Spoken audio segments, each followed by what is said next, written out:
एक छोटी सी कंट्री जहाँ सरकार ही नहीं बची, अकेला समुद्र बचा था, पर दुनिया ने उसे भी लूट लिया। और फिर जन्म हुआ सोमालिया के पायरेट्स का। लेकिन ये पायरेट्स विलन थे या हीरो? क्या वो रॉबिन हुड थे या सिर्फ एक और गैंग? आज की कहानी आपके हर एक सवाल का जवाब देगी। सोमालिया अफ्रीका का एक छोटा सा देश जिसका लोकेशन बहुत ही इम्पोर्टेंट है। ईस्ट साइड में इंडियन ओशन और नॉर्थ में गल्फ ऑफ एडन। ये एरिया दुनिया का सी ट्रेड का मेजर रास्ता है, जहाँ से लगभग 20% ग्लोबल ट्रेड होता है। लेकिन 1991 में सिविल वॉर के बाद सोमालिया की सरकार पूरी तरह से टूट गई। कोस्ट गार्ड बंद हो गया, कानून व्यवस्था खत्म हो गई और समुद्र एक ओपन फील्ड बन गया जहाँ कोई भी आके कुछ भी कर सकता था। इसी का फायदा उठाया फॉरेन शिप्स ने। यूरोपियन और एशियन फिशिंग कंपनीज ने इनलीगल फिशिंग शुरू कर दी। सोमालिया के समुद्र में हाई क्वालिटी ट्यूना, शिम्स और रेज मिलते हैं। लेकिन जब सरकार ही नहीं रही तो लोकल फिशरमैन का रोजगार भी छिन गया। फॉरेन शिप्स ने जायंट नेट्स का यूज किया, जिससे कोरल रीफ्स भी डैमेज हो गए और समुद्री जिंदगी भी।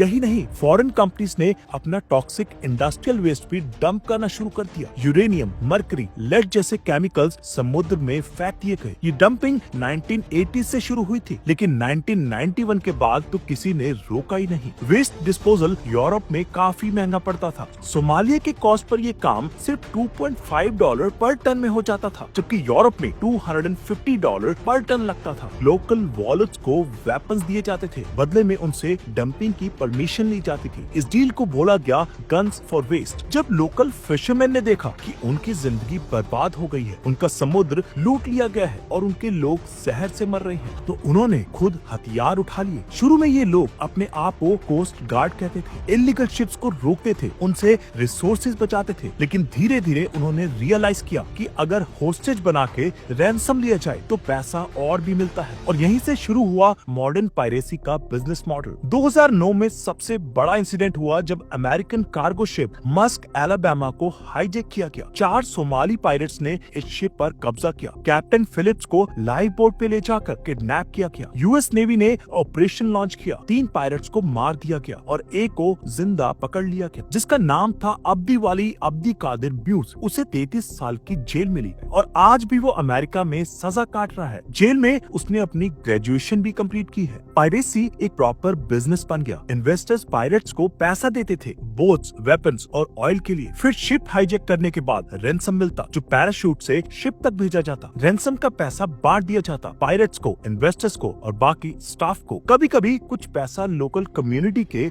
गरीब लोगों में भी बांटा जाता था। इसी वजह से कुछ जगहों पर पायरेट्स को रॉबिन हुड माना जाता था। 2005 से 2012 के बीच सोमाली पायरेट्स ने लगभग $400 मिलियन कमा लिए। रैंसम अमाउंट्स $3 मिलियन से लेकर $9.5 मिलियन तक जाते थे। सीरियस स्टार जैसे सुपर टैंकर्स हाईजैक हुए। ये इंडस्ट्री इतनी बड़ी हो गई कि ये सोमालिया का सबसे ज्यादा पैसा कमाने वाला सेक्टर बन गया। लेकिन जब ग्लोबल पावर्स जैसे इंडिया, यूएसए, रशिया और चाइना ने नेवल मिशंस लॉन्च किए तो पायरेसी कंट्रोल में आई। शिप्स पे आर्म्ड गार्ड्स लगने लगे, barb wire, sonic weapons, safe rooms और वाटर कैनन्स इंस्टॉल किए गए। पायरेट्स के लिए शिप तक पहुंचना मुश्किल हो गया और 2017 के बाद पायरेसी इंसिडेंट्स ऑलमोस्ट जीरो हो गए। लेकिन 2023 में जब हमास इस्राइल वॉर के कारण नेवल फोकस शिफ्ट हो गया तो पायरेट्स ने फिर से मौका देखा। दिसंबर 2023 में एमवी रॉयन नाम का शिप हाईजैक हुआ। इंडियन नेवी ने 2024 में ऑपरेशन करके 35 पायरेट्स को गिरफ्तार किया। मार्च 2024 में उनको मुंबई लाया गया प्रोसिक्यूशन के लिए। ये इंसिडेंट्स अब फिर से बढ़ने लगे हैं। एक बांग्लादेशी शिप मार्च 2024 में हाईजैक हुआ, जिसे $5 मिलियन देकर छुड़ाया गया।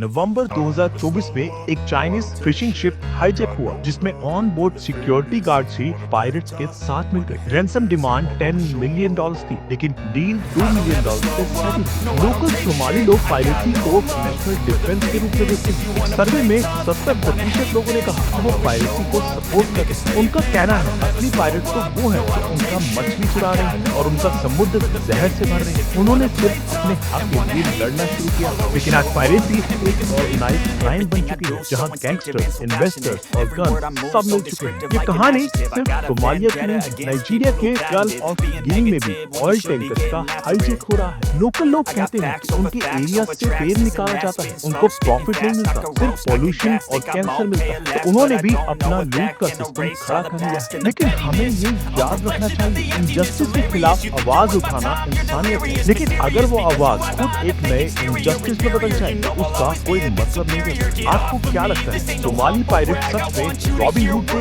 या एक और ऑर्गेनाइज्ड माफिया? कमेंट्स में जरूर लिखिए। अगर आपको कहानी पसंद आई हो तो चैनल को सब्सक्राइब कीजिए ऐसे ही और सच्चाई से भरे केस स्टडीज के लिए। मिलते हैं अगली वीडियो में। धन्यवाद।